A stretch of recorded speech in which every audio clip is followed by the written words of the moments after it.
186, stress and time management. BPS 186, stress and time management. And today we are going to take unit 8, stress management approaches and techniques. Unit 8, stress management approach. ഏതെല്ലാം വിധത്തിലുള്ള techniques നമ്മൾ ഉപയോഗിക്കണം. അതിൽ approaches to examine stress management, interventions and techniques, preventive stress management model, stress audit. Stress audit വളരെ essential ആണ്. ചില സമയത്ത് ആളുകൾക്ക് അസുഖം പോലും പോലിക്കും, കാരണം കൂടുതൽ ഓവർ ബർഡൻ ഒക്കെ ആയിരിക്കുന്ന സമയത്ത് ടാസ്ക് ഒക്കെ കൊടുക്കുന്ന സമയത്തുണ്ടല്ലോ, അത് ഡീറ്റെയിൽ ആയിട്ട് പറഞ്ഞുതരാം.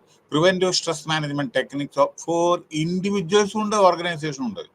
അതായത് മാനേജ്മെന്റ് ഇൻഡിവിജ്വൽസിനെ എങ്ങനെ നമ്മളെ പ്രിവെന്റ് ചെയ്യാം ഈ ഇത്തരത്തിലുള്ള സ്ട്രെസ്, അതേ പ്രകാരം organisation what they can do for controlling the stress, അതിനെ വേണ്ടിയിട്ടാണ് നമ്മൾ പറയുന്നത്. Okay, now before we go to introduction, നോക്കൂ, ഈ ടൈം മാനേജ്മെന്റിനെ പറ്റി പറയുമ്പോൾ ഇൻട്രൊഡക്ഷനിലെ rising work demand and the pressure to accomplish better outcome has become an important part of work life. Okay, അപ്പോൾ ഇവിടെ എന്താണ് പറയുന്നത്, നമ്മൾ today okay, the adverse consequences of stress not only affect employees but the general functioning of organization as well. Consequently effective stress management വളരെ അത്യാവശ്യമാണ്.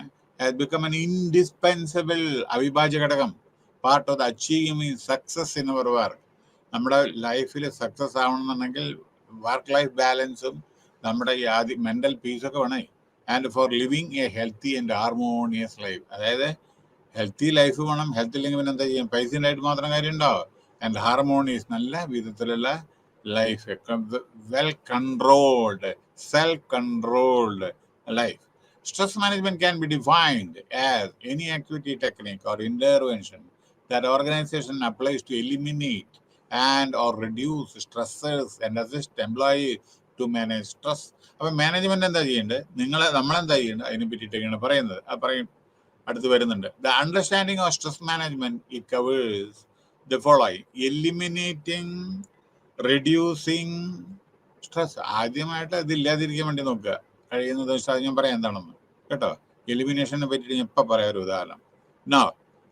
Number 2, that is B, decreasing the intensity of, അങ്ങനെ സ്ട്രെസ്സിന്റെ ആ intensity ഉണ്ടല്ലോ, തീവ്രത കുറച്ച് കമ്മിയാക്കുക.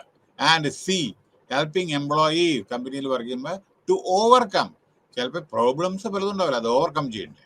ഇനി ഞാനൊരു ചെറിയ എക്സാമ്പിൾ പറയാം, ബാക്കി നിങ്ങൾ വായിക്കുക. എലിമിനേറ്റിംഗ്, റെഡ്യൂസിങ് സ്ട്രെസ്, നമുക്ക് എങ്ങനെ എലിമിനേറ്റ് ചെയ്യാൻ പറ്റും. ഒരു കാര്യം ഞാൻ ഇന്നലെ after my class with this class, just I went to NK morningly time it is, I was reading English newspaper. അതിലൊരു പോയിന്റ് ഞാൻ കണ്ടു ഇന്നലെ. നീറ്റ് പരീക്ഷ നടക്കണ്ടായിരുന്നു സൺഡേ, ഇന്ത്യയിലെ ആകമാനം നീറ്റ് പരീക്ഷ. അതിലൊരു കുട്ടി, പെൺകുട്ടിയാണ് തോന്നുന്നുണ്ട്, ആ കുട്ടിക്ക് വെറും 2 മിനിറ്റ് ഉണ്ട്, എന്തോ ട്രാഫിക് ജാമോ എന്തോ ആയിട്ട് സംതിങ്, അതോ നമ്മുടെ കാർ ബ്രേക്ക് ഡൗൺ ആവുക, സ്കൂട്ടർ ബ്രേക്ക് ഡൗൺ എന്തോ ചെയ്തു, 2 മിനിറ്റ് ആണ് ലേറ്റ് ആയത്. Entry was not allowed. ആ കുട്ടി എത്ര പ്രിപ്പയർ ചെയ്തോ, പഠിച്ചത് എത്രത്തോളാണോ, സോ അവർക്ക് അലോ ചെയ്യാനുള്ള അധികാരമില്ല. നമുക്ക് ഡിസ്ക്രിപ്റ്റീവ് പവർ ഉപയോഗിക്കാൻ പറ്റില്ല, നിയമങ്ങളുണ്ട്. പിന്നെ സ്വർണം ഉപയോഗിക്കരുത്, ഇത് കാരണം ഇത് പലതും പല പ്രശ്നം കുട്ടികൾ ചെയ്യുന്നുണ്ട്, കോപ്പിയടി മറ്റേതൊക്കെ ഉണ്ടല്ലോ. അപ്പൊ അതൊക്കെ റെസ്ട്രിക്ട് ചെയ്യാൻ വേണ്ടിയിട്ടാണ് ഈ ആൾ ഇന്ത്യ ലെവൽ ടെസ്റ്റ് നടത്തുമ്പോൾ ഇതൊന്നും പണ്ട് ആദ്യം തന്നെ അവർ പറയും നിങ്ങൾ ഇത് കൊണ്ടുവരുത്, ചിലപ്പോൾ കാൽക്കുലേറ്റർ കൊണ്ടുവരുമ്പോൾ സ്വർണ്ണ ആഭരണങ്ങള്, കാരണം എന്താ പറയുക, ഇതിലൊക്കെ പ്രവർത്തിക്കുന്ന ചില സോഫ്റ്റ് ഇതുണ്ട്. അപ്പൊ അതുകൊണ്ട് ഇത് മുമ്പേ കുട്ടി പറയുന്നുണ്ട്. അതേമാതിരി നിങ്ങൾ ടൈമിന് എത്തണം, 1/2 മണിക്കൂർ മുമ്പേ തന്നെ എത്തണം എന്ന് പറയുന്നത്. ഈ കുട്ടി അവിടെ എന്തോ 2 മിനിറ്റോ എന്തോ ലേറ്റ് ആയി, എന്തോ ട്രാഫിക് ജാം എന്തോ. അവരെ സംബന്ധിച്ചത് അവർക്ക് അലോ ചെയ്യാൻ നേരെ ഈ കുട്ടി അലോ ചെയ്യാതിരിക്കുക, ജസ്റ്റ് 1 മിനിറ്റ് കഴിഞ്ഞ് വേറെ കുട്ടി വന്നു ചെയ്യും. പിന്നെ ഈ റൂളിനെന്താ അവർ അയക്കില്ല, അലൗഡ് അല്ല. അപ്പോൾ സമയത്തിന്റെ വില മനസ്സിലായോ. ഹി ലാസ്റ്റ് 1 കൊല്ലം ആ കുട്ടിയുടെ അതേ പ്രകാരം പരീക്ഷയ്ക്ക് ഇരിക്കാൻ പറ്റാത്ത, ആ പരീക്ഷയ്ക്ക് ഇരിക്കാൻ പറ്റാത്ത കഥ വന്നു. നോക്കിയോ ടൈമിന്റെ വാല്യൂ, 2 മിനിറ്റ്. നമ്മൾ വിചാരിക്കും ജീവിതത്തിൽ എന്തേ 2 മിനിറ്റ് അല്ലേ. 60 സെക്കൻഡ് 1 മിനിറ്റ്, എന്താ 60 സെക്കൻഡ് അല്ലേ? തീർന്നില്ലേ പരിപാടി? കഷ്ടപ്പെട്ട് നമ്മളെ കോച്ചിങ്ങിന് പോയി നമ്മളെല്ലാം തയ്യാറെടുപ്പ് 24 മണിക്കൂർ കടന്ന് നമ്മൾ കഷ്ടപ്പെട്ട പരീക്ഷയ്ക്ക് പ്രിപ്പയർ ചെയ്തിട്ട് എഴുതാൻ പറ്റാത്ത യോഗം. ഒരു കൊല്ലം പിന്നെ അടുത്ത കൊല്ലം വരെ വെയിറ്റ് ചെയ്യണം. നോക്കൂ സമയവും. ഞാൻ ആദ്യം പറഞ്ഞല്ലോ, കടലിലെ തിരമാലയും സമയം നിങ്ങൾക്ക് വേണ്ടി കാത്തിരിക്കില്ല. 1. നമ്പർ 2, ഒരു നദിയിലത്തെ ജനം കീഴ്പ്പെട്ടെ പ്രവഹിക്കൂ. അത് പ്രവഹിച്ചാൽ പോകുന്ന കടലിലേക്കാണ്, അത് തിരിച്ചൊഴുകില്ലല്ലോ ഇങ്ങോട്ട്. മനസ്സിലായോ? അത് ഇങ്ങോട്ട് വരില്ലല്ലോ. അപ്പൊ സമയം അങ്ങനെ തന്നെയാണ്, എവിടെ പോയോ അത് പോയ തന്നെ സമയം, പിന്നെ തിരിച്ചു കിട്ടില്ല. അപ്പൊ ഇതാണ് ഞാൻ പറയുന്നത്. അപ്പൊ എലിമിനേറ്റിംഗ് സ്ട്രെസ് ഇത് നിങ്ങൾക്ക് റെഡ്യൂസ് ചെയ്യാവുന്നല്ലേ? എങ്ങനെ റെഡ്യൂസ് ചെയ്യാൻ പറ്റണ? You reach there in 1 hour earlier. What is the problem? Sky is not going to fall. കാരണം എന്താ, ഇത്തരത്തിലുള്ള ഇപ്പൊ ആർമിയുടെ റിക്രൂട്ട്മെന്റ് വിചാരിക്കും, വേറെ എന്തെങ്കിലും റിക്രൂട്ട്മെന്റ്. ഇപ്പൊ ഞാനൊക്കെ ആണെന്ന് വെച്ചാൽ 1 മണിക്കൂർ 1.5 മണിക്കൂർ മുമ്പ് എത്തും. പറഞ്ഞിട്ട് കാര്യമില്ല. കാരണം റോഡ് ബ്ലോക്ക് ആയിരിക്കും ചില സമയത്ത്. അതേ സമയത്ത് ചില സമയത്ത് ധർണ, ഹർത്താല്, കിർത്താല് ഒക്കെ ഉണ്ടാവും. മനസ്സിലായില്ലേ? അപ്പൊ ഇതൊക്കെ നമ്മൾ ചില സമയത്ത് ആന്റിസിപ്പേറ്റ് ചെയ്യണം. ചില സമയത്തേ അപ്പൊ മുമ്പേ കൂട്ടി എത്തുക ചില കാര്യങ്ങളൊക്കെ. അല്ലാണ്ട് നമ്മൾ ഈ റോക്കറ്റ് വിടുന്നമാതിരി ആ സെക്കൻഡിൽ അവിടെ എത്തിയാൽ അങ്ങനെ സംഭവിക്കും. അപ്പൊ ടൈമിന്റെ വാല്യൂ മനസ്സിലായോ? ഒരു കൊല്ലാണ്ട് പോയി കിട്ടിയ ഞാൻ ഈ കുട്ടിയുടെ കാര്യമല്ലേ പറയല്ല. അതേമാതിരി വേറെ ഒന്ന്, decrease in the intensity of stresses. ചില സമയത്ത് വളരെ തീവ്രത ഏതെങ്കിലും വിധത്തിൽ കമ്മിയാക്കാൻ പറ്റാവുന്നത് കമ്മിയാക്കുക. ചിലപ്പോൾ വളരെയധികം പ്രഷർ ഉണ്ടാവും, അത് ചിലപ്പോൾ പ്രഷറെ കമ്മിയായിട്ട് എടുക്കുക. ചിലപ്പോൾ ടെൻഷൻ ഇതൊക്കെ ഉണ്ടാവുമല്ലോ, അത് ചില സമയത്ത് സമാധാനമായിട്ട് കുറച്ചൊന്ന് ഹാൻഡിൽ ചെയ്യാൻ വേണ്ടി പഠിക്കും. Helping employee. പിന്നെ പരമപ്രധാനമായ ഒരു കാര്യം, പ്രോബ്ലംസ് ഇപ്പൊ നമ്മുടെ വീട്ടിലായാലും ഓഫീസിലായാലും എല്ലായിടത്തും ഉണ്ടാവും. പക്ഷെ അത് സോൾവ് ചെയ്യാനുള്ള കഴിവാണ് വേണ്ടത്. പ്രോബ്ലം എവിടെ ഇല്ലാത്തത്? എല്ലായിടത്തും പണക്കാരന്റെ പ്രശ്നം, സാധുക്കൾക്ക് സാധുക്കാരന്റെ പ്രശ്നം. ഉച്ചയ്ക്ക് ഭക്ഷണം കിട്ടുമോ അറിയില്ല, ഉച്ചയ്ക്ക് ഭക്ഷണം കഴിച്ചാൽ വൈകുന്നേരത്ത് ഭക്ഷണം കഴിക്കാൻ പറ്റുന്നു. മറ്റനോ, നമ്മൾ ഈ ബാങ്കിലിട്ട് എത്ര ഡെപ്പോസിറ്റ് കിട്ടും, നാളെ ED വന്നിട്ട് റേഡിയോ അല്ലെങ്കിൽ ഇൻകം ടാക്സ് റേഡിയോ, അവനും സമാധാനമില്ല. മനസ്സിലായോ? പക്ഷേ നമ്മള് എന്തെങ്കിലും പ്രശ്നം വരുമ്പോൾ എംപ്ലോയീസിന് അതിനെ ഓവർകം ചെയ്യാൻ വേണ്ടിയിട്ട് നമ്മൾ ശ്രമിക്കണം. പിന്നെ ഈ ടൈം നമ്മൾ നോക്കിയിട്ട് വേണം ചില സമയത്ത്. ഞാൻ കൂടുതൽ എക്സാമ്പിളോട് കൂടി പറയാം, കാരണം it will be interesting to you. കാരണം എന്താ വെച്ച് കഴിഞ്ഞാൽ പുസ്തകത്തിലുള്ളത് മുഴുവൻ പറയാൻ നിങ്ങൾക്ക് ചിലപ്പോൾ ബോറിംഗ് ആയിരിക്കും അല്ലേ? അപ്പോൾ അതുകൊണ്ട് ഞാനൊരു തമാശയോട് കൂടിയിട്ട് കാര്യം മനസ്സിലാക്കാൻ, നിങ്ങളുടേത് റിലവൻറ്റ് ടു യുവർ ടോപ്പിക്.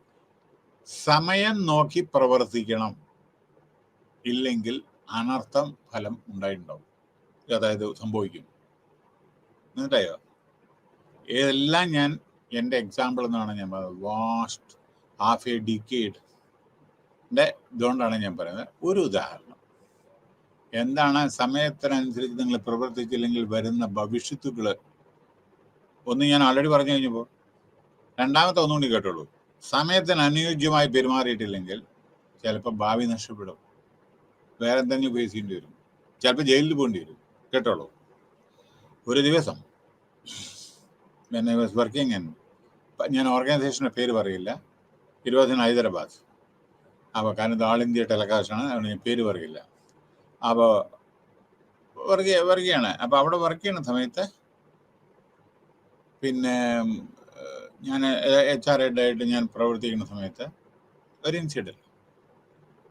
അവിടെ രാവിലെ കമ്പനിയുടെ ബസ് വരും, സ്റ്റാഫിനെ കൊണ്ട് എത്രയോ ബസ് മറ്റേതൊക്കെ ഉണ്ട്, കോളനി ഇതൊക്കെ ഉണ്ട്, ഗവൺമെൻറ് ഓഫ് ഇന്ത്യയിലാണ്. വന്നു. അപ്പോൾ വന്ന ഉടനെ കൃത്യം ഒരു 9 മണിക്ക് 10 മിനിറ്റ് മുമ്പ് എത്തും ബസ്. കാരണം 9 മണിക്ക് പഞ്ച് ചെയ്യണം എല്ലാവരും, ബയോമെട്രിക്. അപ്പം അങ്ങനെ പഞ്ച് ചെയ്യാൻ വേണ്ടി ലൈനിൽ നിൽക്കുമ്പോൾ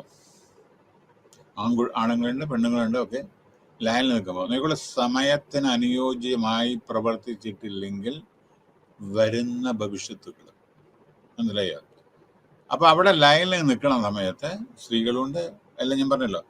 അപ്പോൾ ഒരു കുട്ടി വളരെ ഏതോ ഒരു പുതിയ സാരിയോ എന്തോ എടുത്തിട്ട് വന്നിട്ടുണ്ടായിരുന്നു, ലൈനിൽ നിൽക്കുന്നുണ്ട്. അതെ നമ്മുടെ ഡിപ്പാർട്ട്മെന്റ് വർക്ക് ചെയ്യുന്നത്. ഇനി ഒന്നും കൂടെ ഞാൻ പറയാം, ആ കുട്ടി ജോലി വാങ്ങിക്കൊടുത്തതിന് ഞാൻ വലിയൊരു റോള് ഉണ്ട്. ഇതുണ്ട് ആ കുട്ടിക്ക് ജോലി വാങ്ങിയ. ആ കുട്ടി ജോലി ഉണ്ടായിരുന്നില്ല, പക്ഷേ ഞാനും കഷ്ടപ്പെട്ടിട്ടുണ്ട് ആ കുട്ടിയെ റിക്രൂട്ട് ചെയ്യാൻ വേണ്ടിയിട്ട് വളരെയധികം. ഇനി പോട്ടെ, അവസാനം എനിക്ക് ദുഃഖിക്കേണ്ടിയും വന്നു. കാരണം എന്താണെന്ന് വെച്ചാൽ ഇവന് ഇത് ഇങ്ങനെ നിൽക്കുന്ന സമയത്ത് ആളുകളൊക്കെ നിൽക്കുന്നുണ്ട്. അപ്പം ഞാൻ ഈ ബസ്സിലൊന്നല്ല വരെ, ഞാൻ ജസ്റ്റ് എൻ്റെ കാറിൽ വന്നിട്ട് ഞാൻ അങ്ങനെ ഓഫീസിൽ ക്യാബിനിൽ ഇരിക്കുകയാണ്. ഞാൻ എൻ്റെ വർക്ക് ഞാൻ ആരംഭിക്കും. ഞാൻ അരമണിക്കൂർ മുമ്പേ ഓഫീസിലെത്തും. അപ്പോൾ എന്നും അപ്പോൾ ഞാൻ പറഞ്ഞല്ലോ 1 മിനിറ്റ് ഞാൻ ലേറ്റ് ആവാറില്ല. ഓക്കെ.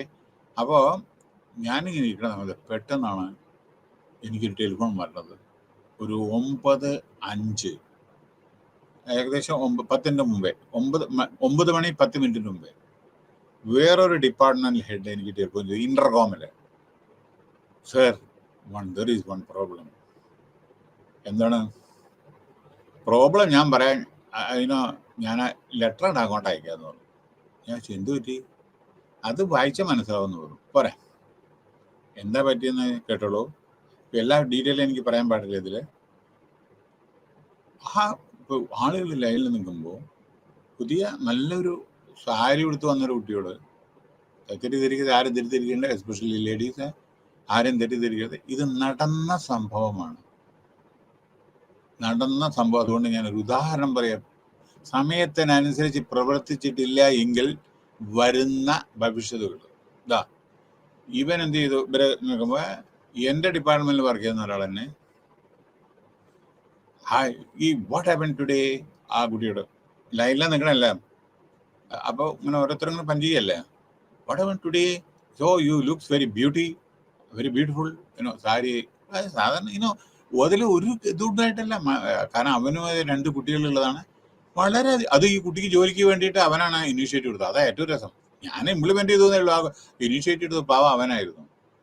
പക്ഷേ സംഭവിച്ചത് എന്താന്ന് വെച്ചാൽ, you are very beautiful today, what happen, new dress. എൻ്റെ നോർമലി നമ്മൾ സംസാരിക്കുന്നതാണത്. ഇപ്പം ഞാൻ ആരായിക്കോട്ടെ, ഒരു ഷർട്ടോ പാൻറ്റോ ഇട്ട് എന്താന്ന് പറ്റിയെന്ന്, ബർത്ത്ഡേ ആണോ, യു ആർ സോ ബ്യൂട്ടിഫുൾ, എൻ്റെ വെരി നൈസ് ക്ലോത്ത് എന്നൊക്കെ നമ്മൾ സാധാരണ പറയുന്നതല്ലേ. പക്ഷെ നോക്കൂ, സാധാരണ പറയുന്ന ഒരു കാര്യം എവിടെ എത്തിയെന്നറിയാമോ? സെൻട്രൽ ഗവൺമെന്റ് നിന്ന് ടെർമിനേറ്റ് ചെയ്യേണ്ട ഇതിലെത്തി, ടെർമിനേറ്റ് ചെയ്യേണ്ടത്. എങ്ങനെയാന്ന്? ഈ കുട്ടി ഒരു അപ്ലിക്കേഷൻ അയച്ചിട്ട് ഞാൻ കൂടുതൽ പെട്ടെന്ന് പറയുകയാണ്, ഞാൻ എന്നെ മറ്റെല്ലാവരുടെ മുമ്പിൽ വെച്ച് അപമാനിച്ചു. അതായത് എന്നോട് യു ആർ വെരി ബ്യൂട്ടിഫുൾ എന്ന് പറഞ്ഞു. അതുകൊണ്ട് എനിക്ക് എല്ലാവരുടെ മുമ്പിൽ വെച്ച് എന്നെ അവൻ അപമാനിക്കുകയാണ് ചെയ്തത്. ശരിക്കും യഥാർത്ഥത്തിൽ അവൻ ആ ഇത് കണ്ടപ്പോൾ സാധാരണ ഇതെല്ലാം you are very beautiful today, what happen today, അതൊരു ബർത്ത്ഡേ ആണോ ജന്മദിനമാണോ എന്ന് മാത്രമേ ചോദിക്കേണ്ടതുള്ളൂ. അവന് 2 കുട്ടികളുള്ളതാണ്. പക്ഷേ ആ കുട്ടി വേറെ വിധത്തിലുണ്ടാ, ആ കുട്ടി വേറെ വിധത്തിലെടുത്തു. ഇതാണ് ടൈം അനുസരിച്ച് പെരുമാറണം എന്ന് പറയുന്നത്. പക്ഷേ അപ്പോൾ അവസാനം ലെറ്റർ വന്നു, അത് harassment at the working place. പറയാം, ബാക്കിയൊന്നും പറയണ്ടല്ല. എന്നിട്ട് ആ കുട്ടിയുടെ ഡിപ്പാർട്ട്മെന്റ് ഹെഡിന് കംപ്ലൈന്റ് കൊടുത്തു. ബൻ ഇങ്ങനെ പെരുമാറി, എല്ലാവരും മുമ്പിൽ വെച്ചിട്ടാണ്, ഇവരൊക്കെ സാക്ഷിയാണ്, എന്നോട് ഇങ്ങനെ പറഞ്ഞു. ഇൻവെർട്ടഡ് കോമയിൽ എഴുതി യു ആർ സോ ബ്യൂട്ടിഫുൾ.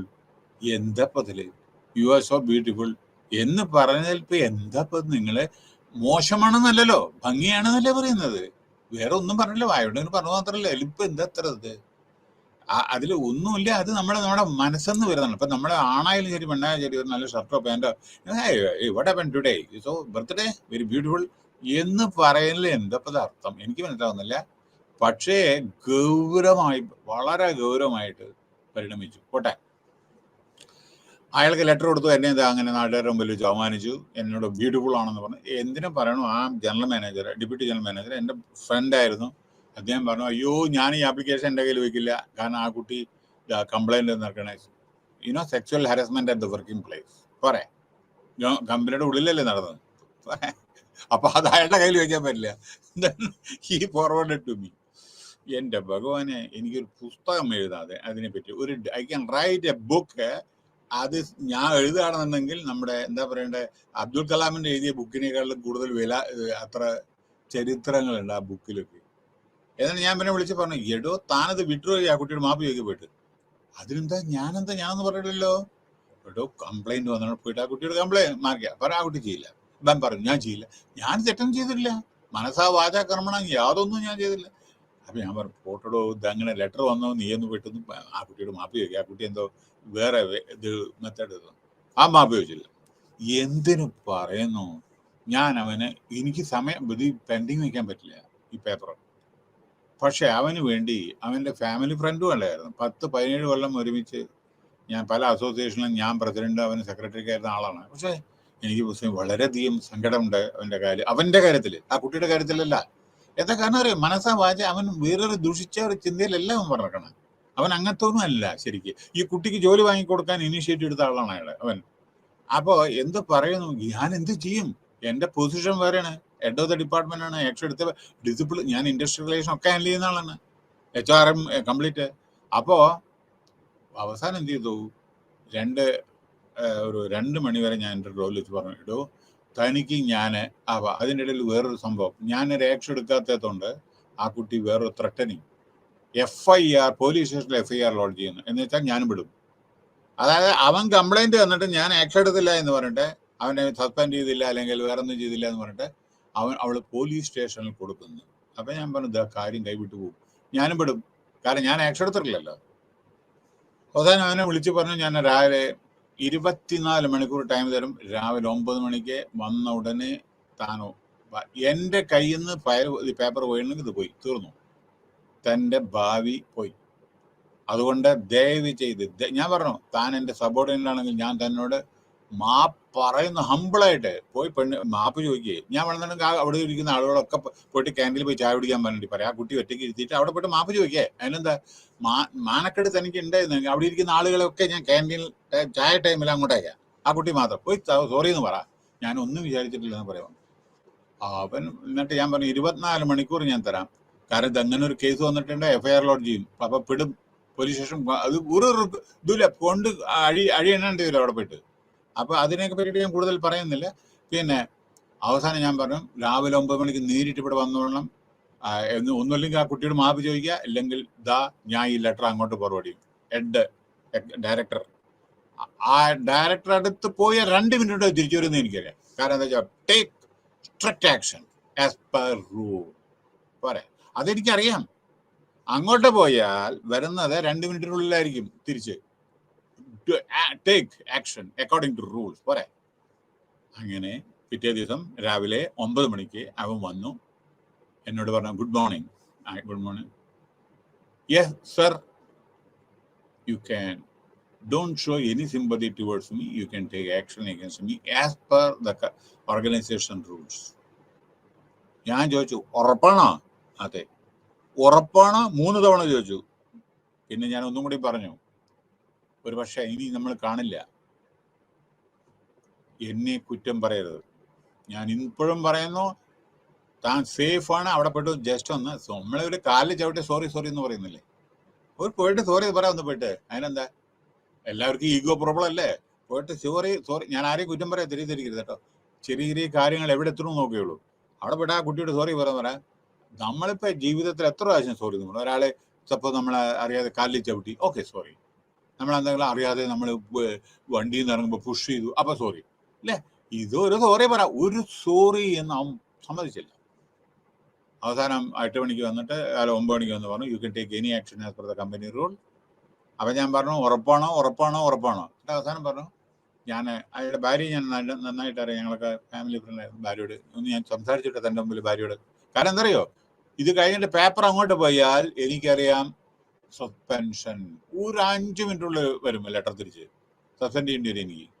അപ്പൊ അങ്ങനെ അയാളുടെ ഭാര്യയോട് ചോദിച്ചു, നോക്കൂ എന്താ ഞാൻ ചെയ്യുക, ഇദ്ദേഹത്തിനോട് ഒന്ന് ഭർത്താവ് എൻ്റെ അടുത്ത് ഇരിക്കുന്നുണ്ട്, ഒന്ന് പറയൂ, ഒന്ന് മാപ്പ് ചോദിക്കാൻ വേണ്ടി. അപ്പൊ ഭാര്യ പറഞ്ഞു, ഞാൻ പറഞ്ഞാലൊന്നും കേൾക്കില്ല, എന്താ അച്ഛൻ നിങ്ങൾ ചെയ്തോളൂ, എൻ്റെ വിധി എന്തൊക്കെ ചെയ്യ, ഗവൺമെന്റ് ജോബ് വലിച്ചെറിയ, സെൻട്രൽ ഗവൺമെന്റ് ജോലി വലിച്ചെറിയുന്ന ഏർപ്പാട്. നോക്കൂ, ആലോചിച്ച് നോക്കൂന്ന്, ഓരോരുത്തരെ കിടന്ന് കരയുന്ന ഒരു ജോബ് കിട്ടാൻ, ഇവിടെ കിട്ടിയ ജോബ് വലിച്ചെറിയാൻ വേണ്ടി ശ്രമിക്കണു. പോട്ടെ, എന്ത് പറഞ്ഞു, അതിനെ സംഭവിച്ചു. ഇവൻ അക്ഷരത്തോളം പറഞ്ഞു, അത് ഞാൻ, ഭാര്യയും പറഞ്ഞു, ഞാൻ പറഞ്ഞൊന്നും കേൾക്കുന്നില്ല എൻ്റെ ഭർത്താവ്, നിങ്ങൾ എന്താ ചെയ്തോളൂ ചേട്ടാന്ന് പറയുന്നോട് പോരെ. ഞാൻ വേഗം, പിന്നെ എനിക്ക് വെക്കാൻ പറ്റില്ല, കാരണം അവള് FIR പോയി ലോഡ് ചെയ്ത തീർന്നു പരിപാടി. ഞാനും പോലീസ് സ്റ്റേഷൻ പോകേണ്ടി വരും, കൊടുക്കും, ഞാനും കൊടുക്കും. അവസാനം ഞാൻ ഡയറക്ടർ കൊടുത്തു. ഡയറക്ടർ പറഞ്ഞ പ്രകാരം 2 മിനിറ്റുള്ള ടേക്ക് ഡിസിപ്ലിൻ ആക്ഷൻ പ്രോംപ്റ്റ്ലി പോരെ. അങ്ങനെ എൻ്റെ ഈ തൃക്കൈ കൊണ്ട് അവന് സസ്പെൻഷൻ ലെറ്റർ ഇഷ്യൂ വന്നു. അവൻ്റെ എൻക്വയറി ഒരു കൊല്ലം നീണ്ടുപോയി. എൻ്റെ ഈ കൈ കൊണ്ട് എൻ്റെ ഡിസ്മിസൽ ലെറ്ററും കൊടുക്കേണ്ടി വന്നു. President of India is please to dismiss you from the service. അങ്ങനെയാണ് ലെറ്റർ. കാരണം സെൻട്രൽ ഗവൺമെന്റിൻ്റെയാണ്, അപ്പോയിൻമെന്റ് സെൻട്രൽ പ്രസിഡന്റാണ്. അപ്പോൾ president of India is please to dismiss you from the service. അതും വേണ്ടി വന്നു. ഞാൻ ഇത് ഈ ഉദാഹരണം പറഞ്ഞതിന് എന്താ, നിങ്ങളിപ്പോൾ ഇത് നടന്ന സംഭവമാണ്. ഇപ്പോഴും എൻ്റെ എന്താ പറയണ്ടേ, എനിക്ക് ഇതിൽ നടന്ന സംഭവങ്ങളൊക്കെ, ഡെന്റിൽ നടന്ന സംഭവങ്ങൾ കുറേ ഉണ്ട്. അതൊന്നും എനിക്ക് പറയാൻ പറ്റില്ല സമയത്തിൻ്റെ ഇതും കൊണ്ടും. പിന്നെ ഞാൻ നിങ്ങൾക്കിത് പറയാൻ പോകുന്നത്, സാഹചര്യം നോക്കാതെ, ടൈം നോക്കാതെ നമ്മളൊരു കാര്യം പറയുകയോ പ്രവർത്തിക്കുകയോ ചെയ്യരുത് എന്നാണ് അതിൻ്റെ അർത്ഥം, സാരാംശം. That's all. ചിലപ്പോ നമ്മൾ വിചാരിക്കും എങ്ങനെ, പക്ഷെ മറ്റുള്ളവർ വിചാരിക്കുന്ന അതേമാതിരിയല്ല. നമ്മളിപ്പോൾ ഒരാളെ കണ്ട, good morning sir, how are you, good morning, how are you, I am better than you. തീർന്നല്ലേ പരിപാടി. How are you, I am better than you. ചിലരുടെ മൂഡ് അങ്ങനെ ഇരിക്കുക. അപ്പം സമയം നോക്കിയിട്ടൊക്കെ അതിങ്ങനെ ചെയ്യുക. അപ്പം നമ്മൾ ഓരോ കാര്യങ്ങൾ ടൈം ഇതൊക്കെ നോക്കിയിട്ട് എല്ലാ കാര്യങ്ങളും ചെയ്യുക. ചിലപ്പോൾ ചിലർ വളരെയധികം ഡിസപ്പോയിന്റ് മൂഡ്. ഒരു എക്സാമ്പിൾ കൂടി പറയണോ എന്താണെന്ന്? സമയം നോക്കി പ്രവർത്തിച്ചിട്ടില്ലെങ്കിൽ ചില സമയത്ത് തെറി കിട്ടും. സമയം നോക്കി പ്രവർത്തിച്ചിട്ടില്ല എങ്കിൽ നമ്മൾ ടൈം മാനേജ്മെന്റ് പറഞ്ഞു. നമ്മൾ കഥയല്ല പറയുന്നത്, മനസ്സിലായ? നമ്മളെ കഥ അല്ല പറയുന്നത്. സമയം നോക്കി നമ്മൾ പ്രവർത്തിച്ചില്ലെങ്കിൽ തെറി ശരിക്ക് കിട്ടും. ആ തെറി മാത്രമല്ല, ചിലപ്പോൾ അടിയും കിട്ടും. പറയട്ടെ എന്താണ് ഒരു ഉദാഹരണം. ഏതാനും വർഷങ്ങൾക്ക് മുമ്പേ നേപ്പാളിലെ ഭൂമികുലുക്കത്തില് അനവധി 10,000-ൽ മീതെ ആളുകൾ മരിച്ചു. അനവധി ആൾ ഇഞ്ചേർഡ് ആയി. നിങ്ങൾക്ക് അറിയാലോ, ഇഞ്ചേർഡ് പറഞ്ഞാൽ മരിക്കണം ഏറ്റവും നല്ലത്. എന്താ കാരണം, ബിൽഡിങ്ങൊക്കെ തലയ്ക്ക് വന്നിട്ട് ഈ തല ഇഞ്ചുറി ചെയ്യപ്പെട്ട് അവിടെ പെട്ട് ബോധമില്ലാതെ കിടക്കുന്നതിനേക്കാളും മരിക്കില്ലേ നല്ലത്. ഇതാണ് ഈ മോട്ടോർ സൈക്കിൾ ഇതിന്റെ ട്രാഫിക് ആക്സിഡന്റ്. ഇതിലൊക്കെ രക്ഷപ്പെട്ടിട്ടും കാര്യമില്ല. കാല് പോയി, കൈ പോയി ഒക്കെ അവിടെ കിടക്കും, മരിക്കില്ലെന്ന് മാത്രമേ ഉള്ളൂ. അപ്പൊ ഇത് 10,000 ആളുകൾ മരിച്ചു. നോക്കൂ, കേട്ടോളൂ ഇനി പറയുന്നത്. സമയം അനുസരിച്ച് പ്രവർത്തിച്ചിട്ടില്ല, നമ്മൾ ഓരോന്ന് ചോദിച്ചിട്ടില്ലെങ്കിൽ അതിന്റെ പ്രത്യാഘാതം. അങ്ങനെ ഒരു അനവധി ആൾ ഇഞ്ചേർഡായി, അനവധി. അപ്പം നമ്മുടെ മീഡിയ ഭയങ്കരമാണല്ലോ. നമ്മുടെ മീഡിയ ചിലപ്പോൾ പിറ്റങ്ങളുടെ പ്രവർത്തനം കേട്ടാണ്ടല്ലോ കഷ്ടം തോന്നും. ആളുകൾക്ക് നമ്മുടെ ആക്സിഡന്റ് കിടന്ന് ചമ്മന്തിയായിട്ടുണ്ടാവും ട്രക്ക് കയറിയിട്ട്. ആ സമയത്ത് പോയിട്ട് സെൽഫോൺ ഫോട്ടോ എടുക്കലാണ് പ്രധാനം. അവരെ രക്ഷിക്കാനോ അല്ലെങ്കിൽ ആരെങ്കിലും ഇഞ്ചേർഡായി അവരെ പൊക്കി ഏതെങ്കിലും വിധത്തിൽ ഹോസ്പിറ്റലിൽ കൊണ്ടുപോകാനല്ല, ആദ്യം ഫോട്ടോ. അച്ഛനും അമ്മയും ആദ്യം മരിച്ചാൽ ആദ്യം മൂക്കത്ത് പഞ്ഞി വയ്ക്കുന്ന സമയത്ത് ഫോട്ടോ എടുക്കലാണ് പണി. മനസ്സിലായില്ലേ? നമ്മുടെ സോഷ്യൽ മീഡിയ അത്ര നമ്മുടെ ഡെവലപ്പായിട്ടുണ്ട്. അപ്പം നോക്കിക്കോളൂ ഇവിടെ നടന്ന സംഭവം. അങ്ങനെ ഒരു കുടുംബത്തില് നേപ്പാളില് കാഠ്മണ്ഡു ഒരു കുടുംബത്തില് ഒരു ഭാര്യ, വയസ്സായുള്ള ഒരു മിഡിൽ ഏജ്ഡ് ഒരു സ്ത്രീ, ഭർത്താവ് മണ്ണിൻ്റെ ഇടയിൽപ്പെട്ടു, അമ്മ മണ്ണിൻ്റെ ഇടയിൽപ്പെട്ടു, 2 കുട്ടികളും മണ്ണിൻ്റെ അടിയിൽപ്പെട്ടു, ഗ്രാൻഡ് ഫാദർ മണ്ണിൻ്റെ അടിയിൽപ്പെട്ടു. ഈ സ്ത്രീ മാത്രം ജീവിച്ചു. ഒരു മിഡിൽ ഏജ്ഡ് ആയിട്ടുള്ള 40-40 വയസ്സായുള്ള ഒരു സ്ത്രീയാണ് ഒഴിക്കുകയാണ്. ഈ ദുഃഖം കൊണ്ട് ഭക്ഷണമില്ല, വെള്ളമില്ല, എല്ലാം ഇതായല്ലോ, complete cut off from mother area. Water supply ഇല്ല, ഇലക്ട്രിസിറ്റി ഇല്ല, യാതൊന്നുമില്ല, ഭക്ഷണം കഴിക്കാനില്ല. ഇവിടുന്ന് ഭക്ഷണം കിട്ടുന്നത് 4 പുറം എല്ലാ ബിൽഡിങ്ങും തകർന്ന തരിപ്പണായിട്ട് കിടക്കല്ലേ ഭൂമി കുലുക്കത്തില്. അങ്ങനെ ഇരിക്കുന്ന ഒരവസരത്തില് നമ്മുടെ ചാനൽക്കാരൻ ഒരു ചാനൽ ഒരാള് ചെന്ന് ചോദിക്കുകയാണ് ഈ സ്ത്രീയോട്, now how do you feel? Hi, എന്താ ചോദ്യം? ഭർത്താവ് മരിച്ച്, 2 കുട്ടികൾ മരിച്ച്, അമ്മ മരിച്ച്, അതായത് ഗ്രാൻഡ് ഫാദർ മരിച്ച്, എല്ലാവരും മരിച്ച ഒരു കുടുംബത്തിലെ ഒരു സ്ത്രീയോട് ചോദിക്കുകയാണ്. ആ സ്ത്രീ മാത്രമേ ജീവിച്ചിട്ടുള്ളൂ. Now how do you feel? You want to say something in front of TV. Hi, എങ്ങനെയുണ്ട്? ബാക്കി പറയണ്ടല്ലോ. സമയം നോക്കാതെ ഈ ചോദ്യം ചോദിക്കാൻ പാടുമോ? അപ്പൊ എന്താ ജേർണലിസം? പറയും ഇതാണോ? അതാണ് ഇപ്പോൾ വളരെ ജേർണലിസത്തിന്റെ എക്സ്ട്രീം ഇതിലായിട്ടുണ്ട് ഇപ്പോൾ നമ്മുടെ extremely poor. I M telling you, extremely poor. And India നമ്മുടെ പ്രസ് ഫ്രീഡം ഇതിലൊക്കെ ലോവസ്റ്റ് ബിലോ പാകിസ്ഥാനാണ് നമ്മുടെ. എൻ്റെ എല്ലാ രേഖകളുണ്ട്. കഴിഞ്ഞ ആഴ്ച റിപ്പോർട്ട് ഉണ്ടായിരുന്നു. പാകിസ്ഥാനേക്കാളിലും നമ്മൾ താഴെയാണ് നമ്മുടെ ജേർണലിസത്തിൽ, ഫ്രീഡം ഓഫ് പ്രസ്സിൽ. മനസ്സിലായ? അതിന്റെ പ്രധാന കാരണങ്ങൾ ഈ അവതാരകരും ഉണ്ടേ. ഇത്തരത്തിലുള്ള ഓരോരോ ആവശ്യമില്ലാത്ത ചോദ്യങ്ങളാണ് ചോദിക്കുക ചില സമയത്ത്. അത് ഇറിറ്റേഷൻ വരും ചില ആൾക്ക്. അപ്പൊ നോക്കുക, ഞാൻ പറഞ്ഞത് തെറ്റിദ്ധരിക്കേണ്ട. Don't take other way. I just gave these example. നിങ്ങൾ ടൈം അനുസരിച്ച് പ്രവർത്തിക്കണം എന്ന് പറഞ്ഞോളൂ. നോ ഇൻട്രൊഡക്ഷൻ പറഞ്ഞു. പിന്നെ ഇന്നത്തെ കാലത്ത് വർക്ക് ഡിമാൻഡ് കൂടുന്നു. അതേമാതിരി നമുക്ക് വളരെയധികം പ്രഷറൈസേഷൻ വരുന്നു. പ്രഷർ വരുന്നു, ലീഡിങ് ടു സ്ട്രെസ്. ഏറ്റവും വർക്ക് ലോഡ് കൂടുമ്പോൾ leading to stress. Effective stress management is very very essential. എങ്ങനെ ഡീൽ ചെയ്യേണ്ടതെന്ന്. അതുകൊണ്ട് in case achieving success in our life and for living a healthy and harmonious life is also very very essential.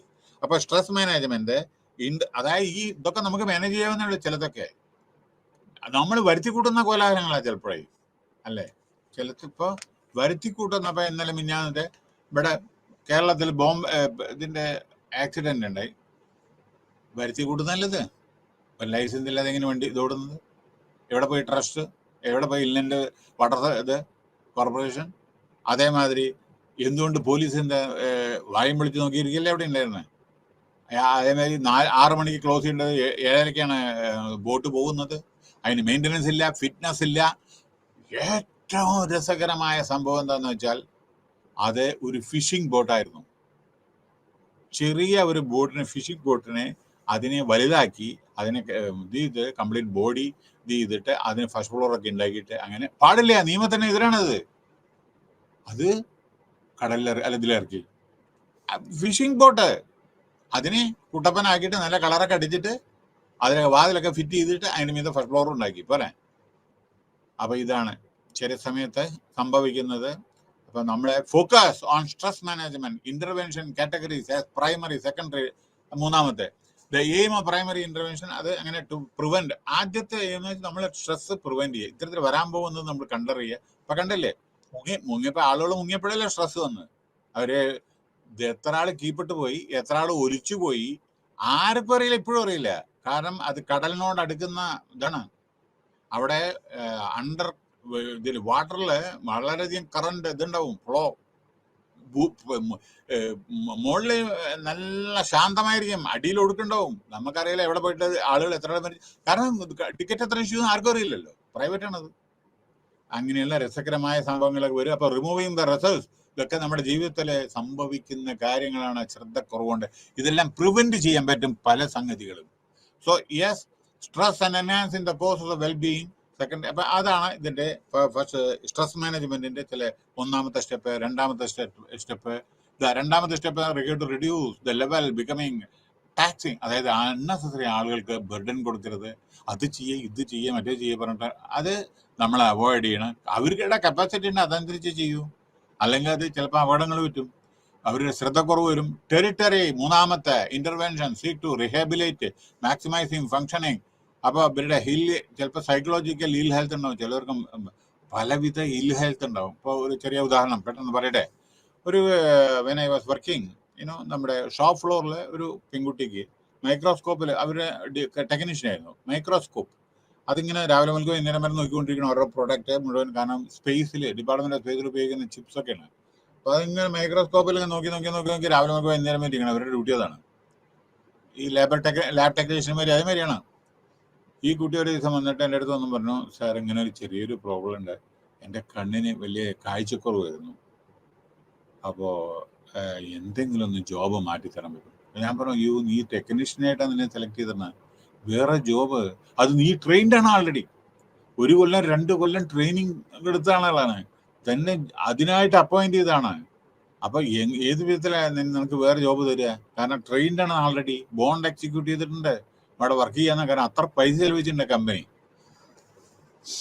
അവസാനം ഈ കുട്ടി പറഞ്ഞു, sir then പറഞ്ഞു ഇങ്ങനെ, I have got 2 kids, അതുകൊണ്ട് മൈ ഓൺലി ഫാമിലി ഇൻകം എൻ്റെയാണ്. അതുകൊണ്ട് കണ്ണിന് കാഴ്ചയില്ല. ഞാൻ എന്താ ചെയ്യുക സാറേ? Anyway finally after all we are all human being. ഞാൻ വളരെ ആലോചിച്ച് ബ്രെയിൻ സ്റ്റോമിങ് ചെയ്ത് ഏത് വിധത്തിൽ ഈ കുട്ടിയെ ഹെൽപ്പ് ചെയ്യും. അങ്ങനെ ഞാൻ എല്ലാ ഡിപ്പാർട്ട്മെന്റ് ഹെഡിനോട് ഞാൻ സ്പെഷ്യലായി ഏതായാലും ഞാൻ പറയുമ്പോൾ അധികം HR-ഡിയുടെ മാനേജറായതുകൊണ്ട് ഒന്നും പറയില്ല. അവർക്കറിയാം ചില കാര്യങ്ങൾ. നിയമങ്ങൾ ഞാനല്ലേ നോക്കണ്ടേ. അപ്പം നിയമങ്ങൾ അതിൻ്റെ അർത്ഥം ആ കുട്ടി അവിടെ നിന്ന് പോകുന്നുണ്ടെങ്കിൽ വേറെ ആളെ കൊടുക്കണം അവിടെ, ട്രെയിൻഡ് ആളുകൾ. എന്നിട്ട് ആ കുട്ടിയെ ലൈബ്രറിയിൽ ലൈബ്രറിയനായിട്ട് കൊണ്ടിരുത്തി, ലൈബ്രറിയിൽ ക്ലർക്കായിട്ട് കൊണ്ടിരുത്തി. അപ്പം ഇങ്ങനെയൊക്കെ ചില ഇൽ ഹെൽത്ത് ഇതൊക്കെ ഉണ്ടാവും, സർവ്വസാധാരണമാണ്. So the concept of preventive stress management in the organizational context has been borrowed from the public health perception of prevention employed in the field of preventive medicine. മരുന്ന് ചിലപ്പോൾ മരുന്ന് ഓക്കെ. അപ്പോൾ ഇവിടെ removing the sources of stress and enhancing the causes of well-being. രണ്ട്, reducing the severity of duration of stress. ചിലപ്പോൾ തലവേദന continuous തലവേദന ചില അപ്പോൾ വേറെ എന്തെങ്കിലും അസുഖമായിരിക്കും. മൂന്നാമത്തെ ഇന്റർവെൻഷൻ സീക്സ് ടു റിഹാബിലിറ്റ്, അതായത് ആളെ റിഹാബിലിറ്റ് ചെയ്യുക. Maximize functioning for where experiencing or suffering from psychological or ill health.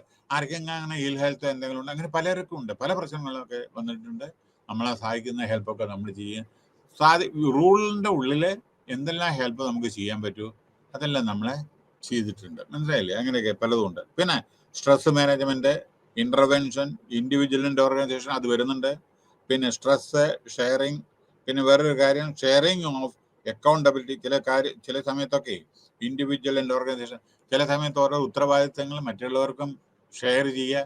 ഞാൻ കൂടുതൽ വർക്ക് ഉണ്ടെങ്കിൽ എനിക്ക് മറ്റുള്ളവരെ ഹെൽപ്പ് ചെയ്യുക, മറ്റുള്ളവർക്ക് വർക്ക് ഉണ്ടെങ്കിൽ നമ്മൾ, അതാണ് വർക്ക് കൾച്ചർ, അതാണ് കലക്റ്റീവ് റെസ്പോൺസിബിലിറ്റി, ടീം സ്പിരിറ്റ്, അതാണ്. ഓക്കെ.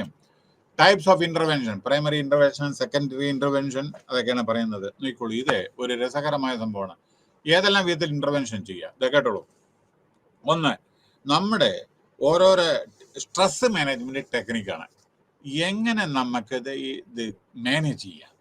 ഒന്നാമത്തെയും രണ്ടാമത്തെയും മൂന്നാമത്തെയും, പ്രൈമറി, സെക്കൻഡറി, മൂന്നാമത്തെ. നോക്കോളൂ, ആദ്യം നമ്മൾ എന്താ വേണ്ടത്? ഈ സ്ട്രെസ് അവോയ്ഡ് ചെയ്യാൻ വേണ്ടിയിട്ട്, ഈ അൺനെസറി ടെൻഷൻ അവോയ്ഡ് വേണ്ടി നമ്മൾ എന്താ ചെയ്യേണ്ടത്? ആദ്യം കേട്ടോളൂ, പോസിറ്റീവ്, അതായത് പ്രൈമറി പ്രിവെൻഷൻ. ഇതാണ് ഞാൻ പറയുന്നത്, എക്സ്പ്ലെയിൻ ചെയ്യണം. ഇപ്പം ഞാൻ 3 എക്സ്പ്ലെയിൻ ചെയ്യാം, അപ്പോഴേക്കും നിങ്ങൾക്ക് എല്ലാം മനസ്സിലാവും. ഒന്ന്, positive thinking, learned optimism, time management, എന്നാൽ തന്നെ കുറെ സ്ട്രെസ് പോലും. പിന്നെ ലിഷർ ടൈം പെർസ്യൂട്ട്സ്, അതായത് ചില സമയത്ത് നിങ്ങൾ റെസ്റ്റ് എടുക്കണം.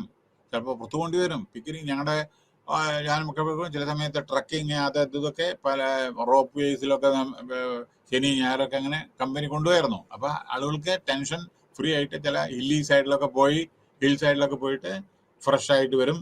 പിന്നെ വേറെ ഒന്നത്. പിന്നെ അടുത്തത് സെക്കൻഡറി ഫിസിക്കൽ എക്സസൈസ് ചെയ്യുക. ഫിസിക്കലായിട്ട് പറയണ്ടല്ലോ എന്താണെന്ന് നിങ്ങൾ വിചാരിക്കണത്. ഫിസിക്കൽ അങ്ങോട്ട് എക്സസൈസ് ചെയ്തിട്ടുണ്ടെങ്കിൽ എല്ലാം ഫിസിക്കലി എല്ലാം ഫിറ്റ് ആവുമെന്ന് അങ്ങനെ വിചാരിക്കണ്ട കേട്ടോ. അത് എക്സസൈസ് ഒക്കെ ചെയ്യുമ്പോൾ ചിലപ്പോൾ എന്തെങ്കിലും അസുഖം ഉണ്ടെങ്കിൽ ഡോക്ടറുടെ പെർമിഷൻ ചോദിച്ചിട്ട് ചെയ്യുക ഫിസിക്കൽ എക്സസൈസ് ഒക്കെ. കാരണം ഈ എക്സസൈസ് ചെയ്തുകൊണ്ടിരിക്കുന്ന സമയത്ത് എത്രയോ മരണങ്ങൾ നടന്നിട്ടുണ്ട്. നമ്മുടെ ലാസ്റ്റ് ഇയർ 1-2 വർഷം മുമ്പേ തന്നെ നമ്മുടെ കർണാടകയിലത്തെ സൂപ്പർ സ്റ്റാർ യോഗ ഇത് ചെയ്യുന്ന സമയത്താണ്, അയാൾ ഫിസിക്കൽ ഇത് ചെയ്യുന്ന സമയത്താണ് ഹാർട്ട് അറ്റാക്ക് ആയത്. അപ്പോൾ അതിൻ്റെ ഈ എക്സസൈസൊക്കെ ചെയ്യുമ്പോൾ എന്തെങ്കിലും നമുക്ക് ശാരീരികമായ പ്രശ്നങ്ങൾ ഉണ്ടെങ്കിൽ ഡോക്ടറോട് കൂടി കൺസൾട്ട് ചെയ്തിട്ട് ചെയ്യുക. ഹാർട്ടിനോ വേറെ എന്തെങ്കിലും കിഡ്നിക്കോ ലിവറിനോ പ്രശ്നം, നിങ്ങൾ ആ സമയത്ത് വലിയ ലിഫ്റ്റൊക്കെ ഇതൊക്കെ അയറൺ മറ്റേതൊക്കെ വെയിറ്റ് ഇതൊക്കെയാണ് തൂക്കിയിട്ടെങ്കിൽ ചില സമയത്ത് ചിലപ്പോൾ നിങ്ങൾക്ക് നെർവ് സിസ്റ്റം പലതിനും പ്രശ്നം ഉണ്ടായിരിക്കും. അപ്പോൾ അതൊക്കെ ഡോക്ടറോട് കൺസൾട്ട് ചെയ്തിട്ട് ചെയ്യാം. ഫിസിക്കൽ എക്സസൈസ് ചെയ്യണം. നമ്മുടെ തടി അതേമാതിരി നമുക്ക് വളരെ നമ്മുടെ മൈൻഡ് ഇതൊക്കെ സാഫ് ചെയ്യണം. പക്ഷെ എല്ലാം ആലോചിച്ച് ചെയ്യാം. Think before you act. 2, relaxation വേണം. കണ്ടിന്യൂസ് ആയിട്ട് ജോലി ചെയ്യരുത്, റെസ്റ്റ് കൊടുക്കണം. ഒരു ഡ്രൈവർക്ക് 24 മണിക്കൂറാണ് വണ്ടി ഓടിക്കാൻ പറ്റുമോ? റെസ്റ്റ് കൊടുക്കണ്ടേ? പിന്നെ വേറൊരു കാര്യം എന്താണെന്ന് വെച്ചാൽ നോക്കൂ, റിലാക്സേഷൻ. പിന്നെ ചില സമയത്ത് മീഡിയേഷൻ, യോഗ, അതൊക്കെ ഉണ്ടല്ലോ. പിന്നെ ഡയറ്റ്, ഭക്ഷണ രീതി. കിട്ടുമ്പോൾ അങ്ങനെ ചാപ്പാട് കഴിക്കുക എന്നുള്ള നേരം പിന്നെ കഴിക്കൂല, അങ്ങനെ പാടില്ല. കുറേശ്ശെ നമ്മൾ ആ സമയത്ത് കഴിക്കണം. അല്ലാതെ കിട്ടുമ്പോൾ മുഴുവൻ നമ്മുടെ ജിറാഫിനിമാര് അങ്ങനെ ഇതല്ല. ചില സമയത്ത് കഴിക്കേണ്ട ലെവലുണ്ട്, അതുവരെ കഴിക്കാൻ പാടുള്ളൂ. അല്ലാണ്ട് ഇതേ ചിലരുണ്ട്, എൻ്റെ ഫ്രണ്ട് ഉണ്ടായിരുന്ന ഒരു ഫ്രണ്ട്, ഇവിടുന്ന് കോൾഡ് ഡ്രിങ്ക്, ഇവിടുന്ന് ചായ, കാരണം അത് ഫ്രീ ആയിട്ട് കിട്ടുന്നതാണ്. എന്തായാലേ ഇവിടുന്ന് കോൾഡ് ഡ്രിങ്ക്, ഇവിടെ നിന്ന് ചായ, എന്താ രണ്ടും കൂടി ഒന്ന് ആലോചിച്ച് നോക്ക്. ഒന്ന് ചൂട്, ഒന്ന് തണുപ്പ്, കാരണം അത് ഫ്രീ ആണ്. അപ്പം വരാത്ത അസുഖം കൂടി വരും ചില സമയത്ത്. പിന്നെ സ്പിരിച്വൽ സപ്പോർട്ട് അല്ലേ, പറയണ്ടല്ലോ. പിന്നെ ഓപ്പണിങ് അപ്പ്, പിന്നെ പ്രൊഫഷണൽ ഹെൽപ്പ്. ചില സമയത്ത് നോക്കും, മറ്റുള്ളവരോട് കൂടി കൗൺസിലിങ് ചെയ്ത്, ചിലപ്പോൾ എന്താ ഈ കൗൺസിലിംഗ് എന്തിനറിയോ, ഈ ഡ്രഗ്, അതേമാതിരി സിഗരറ്റ് വലി, അതേമാതിരിയുള്ള ഇതല്ലേ, കഞ്ചാവ്, അതൊക്കെ നിർത്തണം, അല്ലെങ്കിൽ ഹാനികരം. ജീവിതത്തിൻ്റെ ദിനങ്ങൾ എണ്ണാം. ഇത് ഒരു മനസ്സിലായില്ലേ, ഒരു സിഗരറ്റ് വലിച്ചിട്ടുണ്ടെങ്കിൽ ജീവിതത്തിന് 5 മിനിറ്റ് എന്നൊക്കെ പറയുന്നത് ചിലത്. പക്ഷെ അതൊക്കെ ശ്രദ്ധിക്കുക. ഇതൊക്കെയാണ്. പിന്നെ ഇനി ഓർഗനൈസേഷൻ എന്തൊക്കെ ചെയ്യാൻ പറ്റുക? ഓർഗനൈസേഷൻ ചെയ്യാൻ പറ്റുന്നത് ജോബ് റീഡിസൈൻ. അതായത് നിങ്ങളുടെ സ്ട്രെസ് കമ്മിക്കാൻ വളരെ കൂടുതൽ വർക്കുന്ന അതിന് റീഡിസൈൻ ചെയ്യുക. നിങ്ങൾക്ക് പ്രൊപ്പോർഷനായിട്ടായിട്ട് വേറെ ആർക്കെങ്കിലും കൊടുക്കുക, റീഡിസൈൻ ചെയ്യുക ജോബ്. കാരണം ഭയങ്കര ജോബാണ്, എഴുന്നേൽക്കാൻ പറ്റില്ല. ചില സമയത്ത് എഴുന്നേൽക്കാൻ പറ്റില്ല. ഞാൻ കേട്ടിട്ടുണ്ട്. ഇപ്പോൾ ഒരു പ്രാവശ്യം ഞാൻ ICICI ബാങ്കിൽ, ഇവിടെ അല്ല, ഹൈദരാബാദ്, ഇപ്പോഴല്ല, കുറേ വർഷങ്ങൾക്ക് മുമ്പ്, ഇപ്പോഴത്തെ കാര്യമല്ല ഞാൻ പറയുന്നത്. ഞാൻ പഴയ മനുഷ്യനാകുമ്പോൾ പഴയ കഥയെ പറയാൻ പറ്റൂ. നിങ്ങൾക്ക് വേണമെങ്കിൽ റിലേറ്റ് ചെയ്യാം. എന്താ ജോബ് റീഡിസൈൻ? രാവിലെ 8 മണിക്ക് അവിടുത്തെ മാനേജർക്ക് ICICI ബാങ്കിൻ്റെ ഹൈദരാബാദിൽ ഒരു ബ്രാഞ്ച്, അവിടെ എനിക്ക് അക്കൗണ്ട് ഉണ്ടായിരുന്നു. അപ്പോൾ ഞാൻ ഇടയ്ക്കിടയ്ക്ക് പോകാൻ കാണാറുണ്ട്. സ്ത്രീ ഇപ്പോഴും വളരെ നല്ലൊരു, പക്ഷേ സ്ത്രീ നല്ല സ്വഭാവം. 8 മണിക്ക് വന്നിട്ട് ബാങ്ക് തുറക്കണം. 8 മണിക്ക്. കാരണം എന്ന് വെച്ചാൽ അതൊരു റെസിഡൻഷ്യൽ, സിനിമാ സ്റ്റാർമാർ താമസിക്കുന്ന പോഷ് ലൊക്കാലിറ്റി, ബഞ്ചാറ ഹിൽ, ഏറ്റവും പണക്കാർ താമസിക്കുകയാണ് ഹൈദരാബാദിൽ, ബഞ്ചാറ ഹിൽസ്. അവിടുത്തെ ബാങ്കാണ്. അപ്പോൾ അത് 8 മണിക്കൊക്കെ തുറക്കണം. കാരണം ഓരോരുത്തർ ജോലിക്ക് പോകുമ്പോൾ അവിടെ വരേണ്ടി വരും. അപ്പോൾ ഈ കുട്ടിക്ക് 8 മണിക്ക് വരണം, ഒന്ന്. രണ്ടാമത് വീട്ടിൽ നിന്ന് എല്ലാ ഭർത്താവ് വീട്ടിലത്തെ കാര്യങ്ങളെല്ലാം കുട്ടികളെല്ലാം ആക്കിയിട്ടാണ് ഓടി വരണം. ബ്രേക്ക്ഫാസ്റ്റ് കഴിക്കാൻ സമയമില്ല. ഒരു ദിവസം ഞാൻ ഏകദേശം 1 മണിക്ക് 2 മണിക്കിട്ട് ഞാൻ എന്തോ ബാങ്കിൽ ഡെപ്പോസിറ്റ് ചെയ്യാൻ എന്തോ വിഡ്രോ ചെയ്യാൻ എന്തോ ഞാനവിടെ പോയി സമയത്ത് പറയുകയാണ്, സാറേ 1 മിനിറ്റ്, ഞാൻ രാവിലത്തെ ബ്രേക്ക്ഫാസ്റ്റ് ഒന്ന് 1 മണിക്ക് ബ്രേക്ക്. അപ്പം നിങ്ങൾ ലഞ്ച് എപ്പോഴാണ് കഴിക്കുക? അത് സാറേ 4 മണി 5 മണി വന്നു ലഞ്ച്. അപ്പോൾ ഡിന്നർ എപ്പോഴേക്ക്? ഒന്ന് ആലോചിച്ച് നോക്കുക. നിങ്ങൾ ജോലി 1 മിനിറ്റ് സമയമല്ല, അങ്ങനെ ജോലി ഉണ്ട്. അപ്പോൾ നമ്മൾ അത്തരത്തിലുള്ളത് ബൈഫർക്കേറ്റ് ചെയ്തില്ല. ഇന്നിപ്പോൾ അത്ര ഇത് വരില്ല, കാരണം കമ്പ്യൂട്ടറൈസേഷൻ ആയതുകൊണ്ടും പലതൊക്കെ അങ്ങനെ വരില്ല. പിന്നെ ഗോൾ സെറ്റിംഗ്, ഓരോരുത്തരുടെ ഗോൾ നമ്മൾ സെറ്റ് ചെയ്ത് കൊടുക്കുക. നീ എന്താ ചെയ്യേണ്ടത് അതന്നെ അവർക്ക് സെറ്റ് ചെയ്ത് കൊടുക്കുക. നീ ഇത് ചെയ്യണം, നീ ഇത് ചെയ്യണം. അപ്പം തന്നെ കുറേ പ്രഷർ കമ്മിയാവും.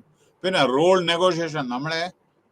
നമ്മൾ റോൾ അങ്ങ് കൊടുക്കുന്നതിന് മുമ്പേ നമ്മൾ നെഗോഷിയേറ്റ്, നമുക്കിത് ചെയ്യാൻ പറ്റുമോ, അല്ലാണ്ട് ചെയ്യാൻ പറ്റാത്തൊരു കാര്യമാണ് കൊടുക്കാൻ പറ്റുമോ? അപ്പം നെഗോഷിയേറ്റ് ചെയ്യണം, റോൾ നെഗോഷിയേഷൻ. പിന്നെ improving selection, placement and mentoring. നിങ്ങളെ ഓരോരോ പോസ്റ്റിൽ യോഗ്യതയുള്ളവരെ വെക്കണം, അല്ലെങ്കിൽ ദുഃഖിക്കേണ്ടി വരും. മനസ്സിലായ? അതിനകത്ത് നിങ്ങൾ പിന്നെ അങ്ങനെ ചെയ്തു, അല്ലെങ്കിൽ വേറെ ഏതെങ്കിലും ചെയ്തു എന്ന് പറഞ്ഞിട്ട്, പിന്നെ morning also I was reading A news paper, A renowned community organization. His secretary, just while coming I read that he kept his daughter as a principal, son in some other, and all family members in some banks where he has got investment and where he deposited the organization fund. അപ്പോൾ എന്താണ് പറയുന്നറിയോ, നിങ്ങൾ select ചെയ്യുന്ന സമയത്ത് right person for the right job at the right time, അതാണ് selection criteria. 2, placement. നിങ്ങൾ ആളുകളെ appoint ചെയ്തിട്ട് പ്രോപ്പറായ സ്ഥലത്ത് വെക്കൂ. അല്ലാണ്ട് അവിടെ കൊണ്ട് അവിടെ ചെയ്തിട്ട് നമ്മുടെ പ്രിൻസ് ചാർൾസിനെ മാരി പോയിട്ട് ഇത് ചെയ്തിട്ട് ഒരു ഇത് ചെയ്യാണ്ട് ഫങ്ഷനിങ് ഇത് വേണ്ടേ കംപ്ലീറ്റ്. അവിടെ ജോലി ഇപ്പൊ നമ്മുടെ രാജാവിനെ വിചാരിക്കുക, നമ്മുടെ ലണ്ടനിൽ അയാൾക്ക് ഫങ്ഷണലായിട്ട് ചെയ്യാതൊന്നുമില്ല, അവിടെ ആ ഓർണമെന്റൽ പോർഷനാണ്. അതേ പ്രകാരം നമ്മൾ അവിടെ കൊണ്ട് ഇരുത്തിക്കുക, ജോലി ചെയ്യണ്ടേ. അപ്പൊ റൈറ്റ് പ്ലേസിൽ നമ്മളെ വെക്കുക. പിന്നെ മെന്ററിങ്, അവർക്ക് ട്രെയിനിങ് കൊടുക്കണം, അവർക്ക് ഗൈഡ് ചെയ്യണം.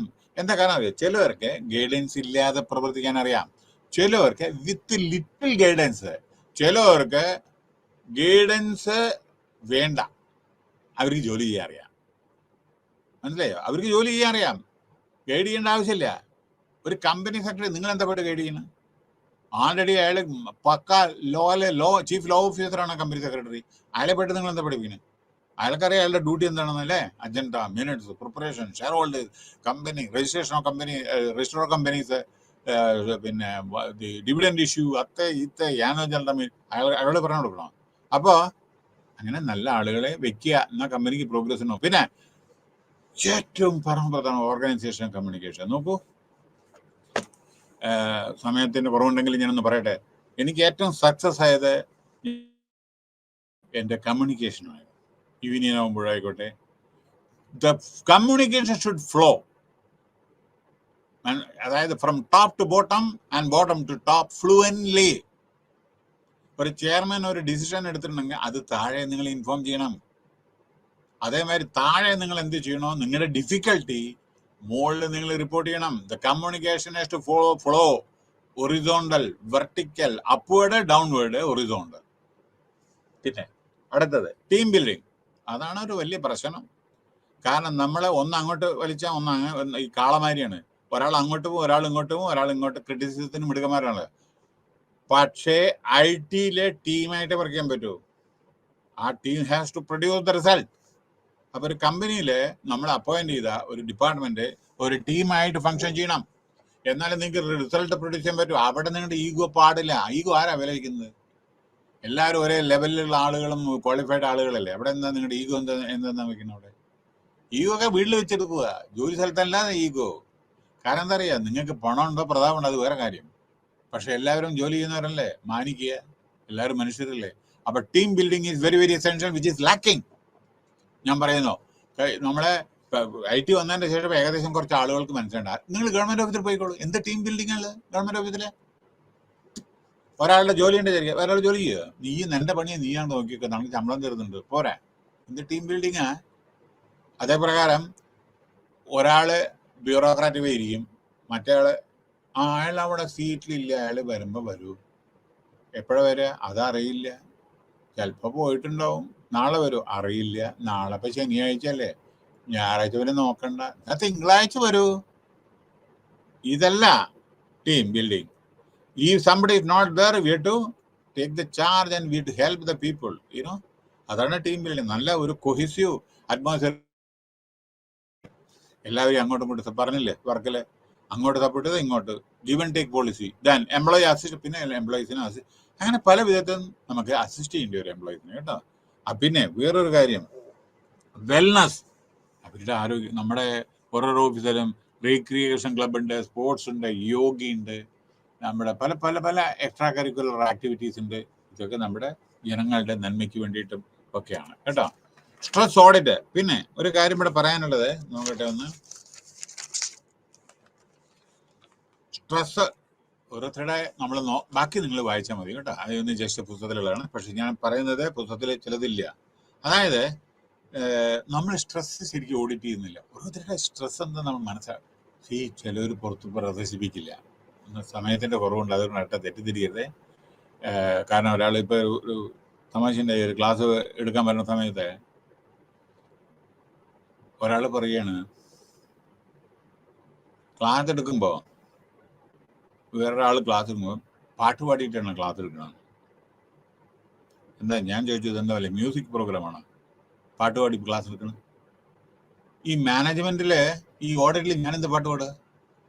ഒന്ന്, ഈ പബ്ലിക് അഡ്മിനിസ്ട്രേഷനിലെ മറ്റേ ഇതേമാതിരിയുള്ളത് പാട്ട് പാടിയിട്ട് ക്ലാസ് എടുക്കാൻ പറ്റുമോ? ആകെ 1 മണിക്കൂറുള്ളത്.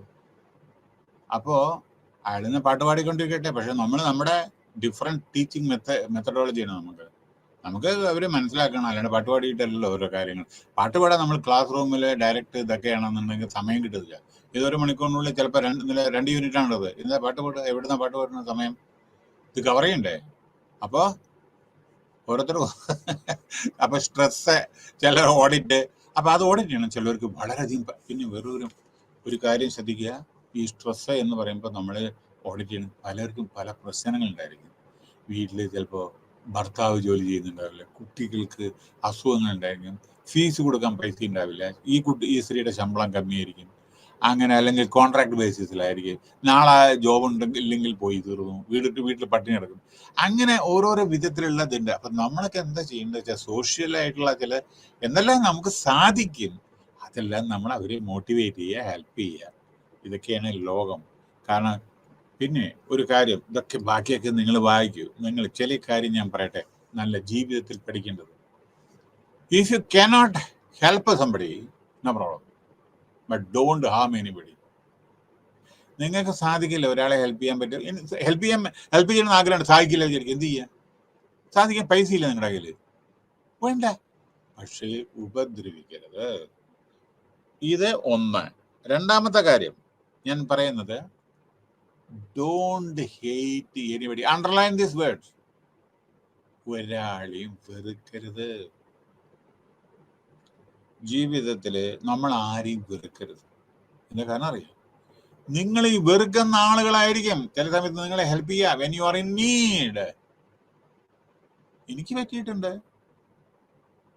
ഞാൻ എൻ്റെ daughter, I got one daughter, I use to tell these type of things that in your life you to adhere, have good interaction with good people. Number one, be honest, utmost integrity, then helping mentality, but whatever is possible, but don't hate anybody. And integrity, വളരെ സത്യസന്ധതയോടുകൂടി ഇതാണ് ഞാൻ പഠിപ്പിക്കുക, ഞാൻ പറയാറുള്ളത്. അതാണ് ഞാൻ നിങ്ങളോടും പറയാറുള്ളത്. മറ്റതൊന്നും ശാശ്വതമല്ല. ഇതൊക്കെ നിന്നാൽ നല്ലതാണ്, മനസ്സിലായോ? അല്ലെങ്കിൽ ചില പ്രശ്നങ്ങളൊക്കെ ഉണ്ടാവും. പിന്നെ ഇവിടെ വേറൊരു കാര്യം, ഈ മോഡറേറ്റിംഗ് ഇവിടെ ചില റെസ്പോൺസ് ഓഡിറ്റ് ചിലർക്ക് വളരെയധികം ബുദ്ധിമുട്ടുള്ള സമയത്ത് നമ്മൾ കഴിയുന്നത് നമ്മളെ ഹെൽപ്പ് ചെയ്യാൻ പറ്റുമെങ്കിൽ ഹെൽപ്പ് ചെയ്യുക, അല്ലെങ്കിൽ വേണ്ട. പക്ഷെ ആരെയും നമ്മളെ വെറുക്കരുത്. കാരണം ഈ വെറുക്കുന്ന ആളുകളായിരിക്കും ചില സമയത്ത് ഹെൽപ്പ് ചെയ്യുക. കാരണം ഞാൻ പറയാം, when I was having a neurosurgery many years, decades ago in Bombay, I met with an accident. എനിക്ക് 2 ബോട്ടിൽ ബ്ലഡ് വേണമായിരുന്നു തലയ്ക്ക്. ഒരു സർജറി വേണ്ടി വന്നു. കാരണം വീണു, സെക്കൻഡ് ഫ്ലോറിൽ നിന്ന് കീഴ്പ്പെട്ടു. അപ്പോൾ കാരണം അൺകോൺഷ്യസ് ആയിട്ട് വീണതാണ്. അപ്പോൾ സ്റ്റെപ്പ് ഇറങ്ങുന്ന സമയത്ത് സ്ലിപ്പ് ചെയ്തു. അതാണ് സംഭവം ഉണ്ടായത്. പിന്നെ അപ്പോൾ അങ്ങനെ 10-60 ദിവസം ബോംബെ, അനവധി ഇത് കുറേ കൊല്ലങ്ങൾക്ക് മുമ്പേ സംഭവിച്ചു. പക്ഷെ അവിടെ 2 ബോട്ടിൽ ബ്ലഡ് വേണമായിരുന്നു. ബോംബെയിൽ ബ്ലഡ് കിട്ടില്ല. ബ്ലഡ് കാശ് കൊടുത്ത് മേടിക്കാനും പറ്റില്ല. അവിടുത്തെ ബ്ലഡ് കിട്ടില്ല. കാരണം അത്രയധികം ആക്സിഡന്റും മരണങ്ങളാണ് ബോംബെയിൽ. റെയിൽവേയിൽ കൊഴിഞ്ഞു വീഴലാണ് ഇലക്ട്രിക് ട്രെയിനിൽ നിന്ന് ആളുകൾ. റോഡ് ആക്സിഡന്റ്, അങ്ങനെ ഇങ്ങനെ മരണം, അങ്ങനെയാണ്. ബ്ലഡ് കിട്ടില്ല. ആ സമയത്ത് ബ്ലഡ് ആവശ്യപ്പെട്ടപ്പോൾ ഞാൻ എന്നും അടിപിടി കൂടുന്ന, എൻ്റെ റൂമിലെ താമസിക്കുക, എന്നും ഞങ്ങൾ അങ്ങോട്ടും ഇങ്ങോട്ടും വഴക്ക് കൂടുന്ന ആണ് ചെന്നിട്ട് എനിക്ക് ബ്ലഡ് കൊടുത്തത്. അയാളുടെ വേറൊരു സുഹൃത്തിനെയും കൊണ്ടുപോയിട്ടാണ് ബ്ലഡ് കൊടുത്തത്. അപ്പം ഇതൊന്നും എനിക്കറിയില്ല. പക്ഷെ ഓർക്കണം, എൻ്റെ ഫ്രണ്ട് ഇങ്ങനെ ഒരു ക്ഷീണിച്ച ഒരാളാണ്. അയാൾ ഭക്ഷണം പോലും ശരിക്കും കഴിക്കില്ല, വളരെ തിന്നായിട്ടുള്ള. അയാൾ പോയിട്ട് ബ്ലഡ് കൊടുത്തു. അയാളുടെ ഒരു സുഹൃത്തിനെയും കൊണ്ടുപോയി. അങ്ങനെ 2 ബോട്ടിലാണ് കൊടുത്തു. അപ്പോൾ ഇതൊക്കെ കഴിഞ്ഞിട്ട്, എൻ്റെ ഓപ്പറേഷൻ എല്ലാം കഴിഞ്ഞിട്ട് കുറെ കഴിഞ്ഞിട്ട് ഞാൻ റൂമിൽ വന്നപ്പോഴാണ് പറഞ്ഞത്, yes, now you are healthy, yes, very good, but don't forget that my blood is also flowing in your way through. നിങ്ങളുടെ ശരീരത്തിൽ എൻ്റെ ബ്ലഡും ഉണ്ട്. എന്താ? ഞാൻ അവിടെ ഒരു പാർട്ട് അതായത് പ്ലേ ചെയ്തു. അപ്പോഴാണ് സോറി, കാരണം നിങ്ങൾ കൊടുക്കാൻ പാടില്ലായിരുന്നു. കാരണം already you are not keeping good health.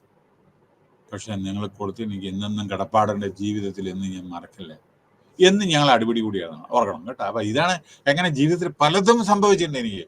Don't hate anybody, be happy with each and everybody, cordial relation, maintain cordial relation. അതാണ് നിങ്ങളെ ഹെൽപ്ഫുൾ ആവുക. മനസ്സിലായോ? ആരും വെറുക്കാതിരിക്കുക. സഹായിക്കാൻ പറ്റുമെങ്കിൽ സഹായിക്കുക, സഹായിക്കാൻ പറ്റില്ലെങ്കിൽ പറയുക, എനിക്ക് പറ്റില്ല അതുകൊണ്ടാണ്. അവരെ മനസ്സിലാക്കല്ലോ. അല്ലാണ്ട് ഉണ്ടായിട്ടില്ല എന്ന് പറയാതെ. കാരണം ചില സമയത്ത് അത് കാരണം അങ്ങനെ നിങ്ങളുടെ ഒരാൾ നിങ്ങളുടെ ഭിക്ഷ അല്ലെങ്കിൽ വേറെ എന്തെങ്കിലും യാചിച്ച് വരികയാണെന്ന് വിചാരിക്കുക, ഉണ്ടായിട്ട് നിങ്ങൾ കൊടുക്കാതിരുന്നാൽ അത് ശരിയല്ല. സാധിക്കുന്ന എന്തെങ്കിലും കൊടുക്കുക, ദാറ്റ്സ് ഓൾ. നിങ്ങളും ജീവിക്കൂ ഹാപ്പി ആയിട്ട്, അയാളെയും ജീവിക്കാൻ അനുവദിക്കുന്നപ്പാ. ഒരു കാര്യം, നമ്മൾ സുഭിക്ഷമായിട്ട് ഭക്ഷണം കഴിച്ചു, കുമ്പാറമാരി, അത് കഴിച്ചിട്ട് ഉറങ്ങി. അവന് ഭക്ഷണം കഴിക്കാൻ 3 നേരം ഭക്ഷണം കഴിക്കാൻ, 1 നേരം പോലും ഭക്ഷണം കഴിക്കാൻ കാശില്ല. എന്ത് ഹാപ്പിനെസ് നിങ്ങൾക്കുള്ളത്? So remember this type of stress. ഓരോരുത്തർക്ക് ഓരോ വിധത്തിൽ സ്ട്രെസ്. വാട്ട് എംപ്ലോയീസ്, നമ്മുടെ എംപ്ലോയീസിന് എന്താ വേണ്ടതെന്ന് വെച്ചാൽ സ്ട്രെസ് റെഡ്യൂസ് ചെയ്യണം വർക്ക് പ്ലേസിൽ, അതാണ് ആവശ്യം. പക്ഷെ ഭയങ്കര സ്ട്രെസ് ഉണ്ടാവും, കാരണം with minimum man power maximum output ആണ് എല്ലായിടത്തും, IT-യിലൊക്കെ. Face to face interview with the staff. അപ്പം നമ്മൾ എന്താ ചെയ്യേണ്ടത് അറിയോ? ഇടയ്ക്കിടയ്ക്ക് സ്റ്റാഫ് മീറ്റിംഗ് നടത്തുക. അതായത് നമ്മുടെ ആരൊക്കെയുണ്ട് സെക്ഷനിൽ, അവരുടെ പ്രശ്നങ്ങൾ എന്താണ്, ജോലി എങ്ങനെയുണ്ട്. അപ്പം ചിലർ പറയും ഓവർലോഡ്, അപ്പം നമ്മളത് ബൈഫ്രിക്കേറ്റ് ചെയ്യുക. ഇങ്ങനെ നമ്മൾ വളരെ മോട്ടിവേറ്റ് ചെയ്യുക. അങ്ങനെ ഫേസ് ടു ഫേസ് ആകുമ്പോൾ എന്താണെന്നറിയോ, ഇന്റർപേഴ്സണൽ റിലേഷൻ വിൽ ഗ്രോ. അടുത്ത പ്രിവെന്റീവ് മെഷേഴ്സ്. മാനേജ്മെന്റ് എന്താ ചെയ്യേണ്ടത് അറിയോ? എപ്പോഴും ഈ technique learned optimism, time management, ഇത് സ്ട്രെസ്സിൽ പോസിറ്റീവ് തിങ്കിങ് ഒക്കെ ഞാൻ പറഞ്ഞതാണ്. Some principles time management include സമയം എവിടെ വേസ്റ്റ് ആവണമെന്നൊന്ന് ഐഡന്റിഫൈ ചെയ്യുക, എവിടെ നമ്മുടെ സമയം പോകുന്നത്. പിന്നെ marking daily list of activity. നിങ്ങളുടെ സമയം സേവ് ചെയ്യാൻ വേണ്ടിയിട്ട് ഒരു ഡയറി സൂക്ഷിക്കുക. ആദ്യം ചെയ്യേണ്ടത് എന്താ, പിന്നീട് ചെയ്യേണ്ടത് എന്താണ്. പിന്നെ പ്രിയോറിറ്റൈസിങ് ആക്ടിവിറ്റി, ഏറ്റവും ആദ്യം ചെയ്യേണ്ടത് പിന്നീട്. ഷെഡ്യൂളിങ് ആക്ടിവിറ്റി, അതേപ്രകാരം ആക്ടിവിറ്റി ചെയ്യുക, ഇംപ്ലിമെന്റ് ചെയ്യുക. നോയിങ് യുവർ ഡെയിലി സൈക്കിൾ, അറിയണം നാളെ എന്താ ചെയ്യേണ്ടത്, ഇന്ന് എന്തൊക്കെയാണ്. ഇപ്പൊ പ്രൈം മിനിസ്റ്റർ, ചീഫ് മിനിസ്റ്റർ ഒക്കെ അറിയില്ലേ, 9 മണിക്ക് അവിടെ, 9:10 വിട്ടെ. ഒന്നേകൂടി ഇന്നലെ രാഹുൽ ഗാന്ധി കർണാടകയിലെ, ഇന്ന് രാവിലെ രാജസ്ഥാനിലെ മൗണ്ട് അബിയു. ഷെഡ്യൂൾ ഉണ്ടോ ഓരോരുത്തരുടെ. അതേപ്രകാരം നമ്മുടെ വലിയ വലിയ കോർപ്പറേറ്റ് ഹെഡ്സിനും ഇതേമാതിരിയാണ് എല്ലാവർക്കും. അപ്പൊ എല്ലാവരും, ചെറിയവർക്കും വലിയവർക്കും ഒക്കെ high demanding jobs, you are alert. പിന്നെ സന്തോഷിക്കൂ. ചില സമയത്ത് നിങ്ങൾ എപ്പോഴും വർക്ക് പ്രഷറിലാവില്ല. അതാണ് IT-യിലൊക്കെ ചില സമയത്ത് നിങ്ങൾ പോയിട്ട് ഫ്രാൻസിൽ പോയിട്ട് വരൂ, സ്വിറ്റ്സർലൻഡിൽ പോയിട്ട് വരൂ, മാലദ്വീപിൽ പോയിട്ട് വരൂ, ഒന്ന് ഫാമിലിയും കൊണ്ട് ചുറ്റടിച്ചു വരൂ. എന്തിനാണ്? 24 മണിക്കൂർ ജോലി ചെയ്യുന്ന ആള്, ഒരു ടെൻഷൻ ഒന്ന് ഫ്രീ ആവണ്ടേ, അതന്നെ. പിന്നെ ഫിസിക്കൽ എക്സസൈസ് പറഞ്ഞു, റിലാക്സേഷൻ, ട്രെയിനിങ് കൊടുക്കണം. ഈവൻ ദിസ് ഫിസിക്കൽ എക്സസൈസിന് ട്രെയിനിങ് വേണം കേട്ടോ. മീഡിയേഷൻ, ഡയറ്റ് പറഞ്ഞു കഴിഞ്ഞു, ഇതൊക്കെ പെർസീവ്ഡ് സ്പിരിച്വൽ സപ്പോർട്ട് പറഞ്ഞു, ഓപ്പണിംഗ് പ്രൊഫഷണൽ ഹെൽപ്പ്, അതായത് കൗൺസിലിംഗ്. പിന്നെ job redesign, goal setting, role negotiation, selection, അതൊക്കെ പറഞ്ഞു കഴിഞ്ഞു. പിന്നെ ടീം ബിൽഡിംഗ് അത് പറഞ്ഞു കഴിഞ്ഞു. എംപ്ലോയി അസിസ്റ്റന്റ് ഞാൻ പറഞ്ഞു കഴിഞ്ഞു. പിന്നെ എല്ലാം സാധിക്കുന്ന responsibility, health in the organization simply mean to that end. Now, here I just want to tell you one thing.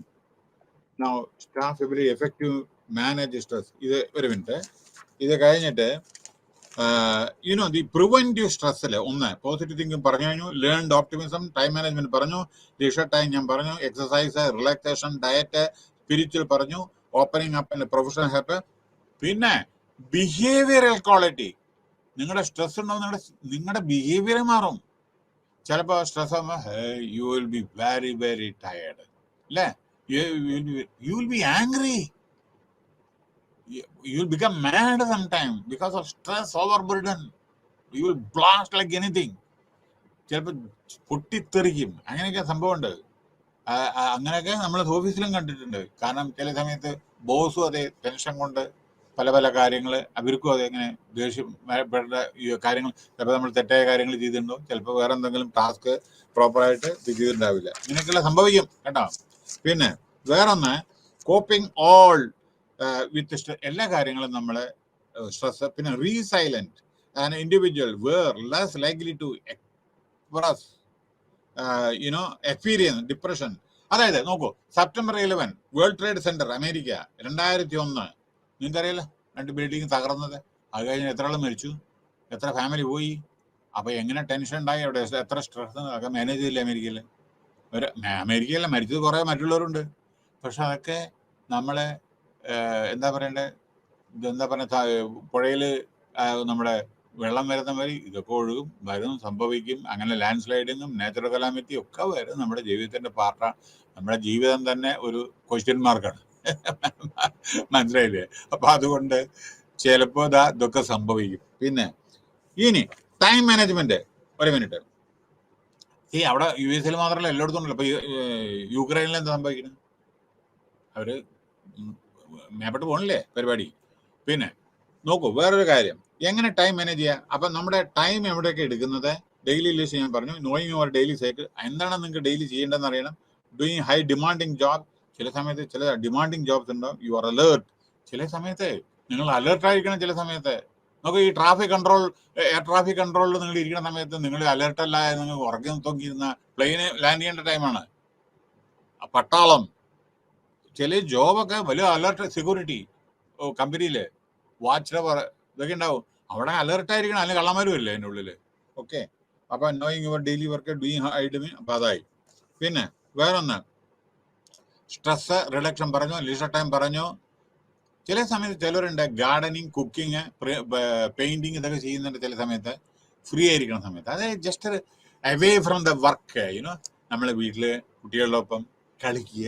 അതേമാതിരി അവരോട് ഓർമ്മിക്കണേ, കുട്ടികളോടൊപ്പം ഇപ്പൊ അച്ഛനും അമ്മയ്ക്കും കളിക്കാനോ ഒന്നിനും സമയമില്ല. വർക്ക് പ്രഷർ, കുട്ടികൾക്കും പ്രഷർ, അച്ഛനും പ്രഷർ.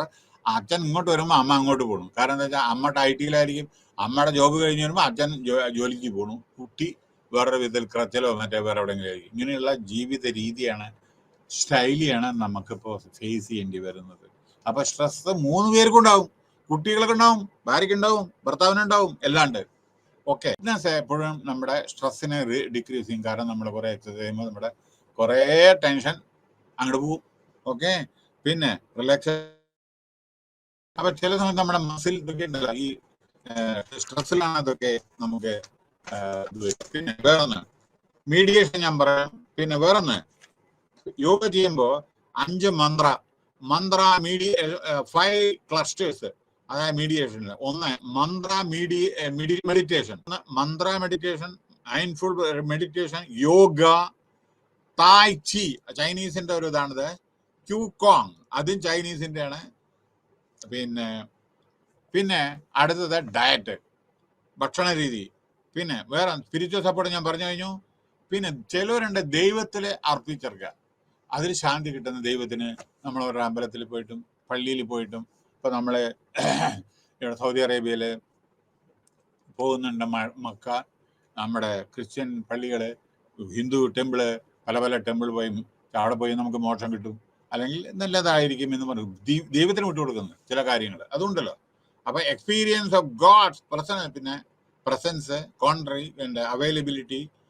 അപ്പൊ നിങ്ങൾക്ക് വേണ്ടി നിങ്ങൾ അവരുടെ പ്രാർത്ഥനകളും, അത് അങ്ങനെ ശാന്തി, സമാധാനം, സ്ട്രെസ് നിങ്ങൾക്ക്, ഞാൻ അമ്പലത്തിൽ പോയി എനിക്ക് രക്ഷ, അതുകൊണ്ടാണോ എനിക്ക് ബുദ്ധിമുട്ട് വരുന്നത്, അമ്പലത്തിൽ പോകേണ്ടാണോ അല്ലെങ്കിൽ പള്ളിയിൽ പോകേണ്ടതാണോ എനിക്ക് സ്ട്രെസ് വരുന്നത് എന്നുള്ള ഇത് വരും. അത് അങ്ങനെ നമുക്ക് അങ്ങനെ വിചാരിക്കുന്ന ചിലവരുണ്ട്. പിന്നെ എൻകൗണ്ടർ ചിലത് ജീവിതത്തിൽ അഗാധമായ ചില സംഭവങ്ങൾ ചിലപ്പോൾ ഇതിന് വന്നിട്ടുണ്ടായിരിക്കും പേഴ്സണൽ ലൈഫിൽ.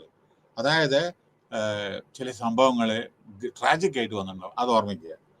എത്രയോ സംഭവങ്ങൾ വരും, അതായത് ചിലത് അവർ സ്ട്രെസ്സിൽ പതിക്കും. കാരണം അച്ഛൻ മരിക്കുക, അമ്മ മരിക്കുക, കുട്ടി മരിക്കുക, അങ്ങനെയൊക്കെ പല പല പല പല പല പല കാരണങ്ങൾ. പിന്നെ പ്രൊഫഷണൽ ഹെൽപ്പ് ഞാൻ പറഞ്ഞു, മറ്റുള്ളവരുടേത് ഡിഡക്ഷൻ, അത് നമ്മുടെ സ്ട്രെസ് റിഡ്യൂസ് ചെയ്യാൻ പറ്റും. Physical therapy, medical treatment, surgical, എവിടെയെങ്കിലും സർജറി ആവശ്യമാണെങ്കിൽ സർജറി ചെയ്തേ പറ്റൂ. പിന്നെ ഓർഗനൈസേഷൻ എന്ത് ചെയ്യാൻ പറ്റും, ജോബ് റീഡിസൈൻ ഞാൻ പറഞ്ഞു, ഗോൾ സെറ്റിംഗ് അതും ഞാൻ പറഞ്ഞു, ഗോൾ സെറ്റിംഗ്, ജോബ് യുനോ. അപ്പൊ അതുകൊണ്ട് കുറച്ച് ഭേദമായിരിക്കും. പിന്നെ അടുത്തത് ചില സമയത്ത് കോൺഫ്ലിക്റ്റ് ഉണ്ടാവും ചില റോളില്, നീ ചെയ്യോ ഞാൻ ചെയ്യോ, അതൊക്കെ സോൾവ് ചെയ്യുക. പിന്നെ ജോബ് അസോസിയേറ്റഡ് ബിഹേവിയർ, ജോബിനനുസരിച്ച് നമ്മുടെ പെരുമാറ്റം മാറും. നമ്മളൊരു വലിയ പദവിയിലെത്തുമ്പോൾ വലിയ ഹെഡ് വെയിറ്റ് ആയിരിക്കും അല്ലേ. ചില സമയത്ത് ഞാൻ ഇന്ന ആളാണ്, ഞാൻ CMD ആണ്, അല്ലെങ്കിൽ ഡയറക്ടറാണ്, അപ്പൊ നമ്മുടെ ഈഗോ ഉണ്ടാവും ചില സമയത്ത് അല്ലേ. അപ്പോൾ വേറൊന്ന്, പിന്നെ സെലക്ഷൻ പ്ലേസ്മെന്റ് ഞാനത് ആൾറെഡി പറഞ്ഞതാണ്. അതുകൊണ്ട് ഞാൻ ട്രെയിനിങ് എന്ന് പറഞ്ഞാൽ സഫിഷ്യന്റ് സമയമില്ല, അതുകൊണ്ടാണ്. ട്രെയിനിങ് എല്ലാവർക്കും ആവശ്യമാണ്, ആരും പെർഫെക്റ്റ് ഒന്നല്ല. ഇംപ്രൂവിങ് ഓർഗനൈസേഷൻ, കമ്മ്യൂണിക്കേഷൻ പറഞ്ഞു, ടീം ബിൽഡിംഗ് പറഞ്ഞു, ടീം മീറ്റിംഗ് പറഞ്ഞു, സോഷ്യൽ സപ്പോർട്ട് പറഞ്ഞു, സോഷ്യൽ എമോഷണൽ സപ്പോർട്ട് പിന്നെ ഞാൻ പറഞ്ഞു.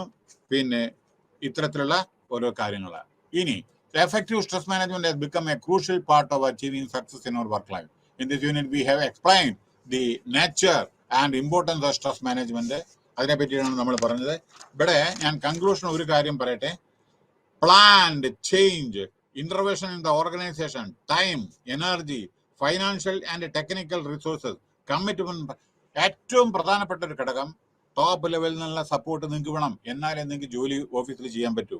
ടോപ്പ് ലെവൽ അപ്രീഷിയേറ്റ് ചെയ്യണം, മോട്ടിവേറ്റ് ചെയ്യണം, ആൻഡ് ലീഡർഷിപ്പ് ക്വാളിറ്റി വേണം.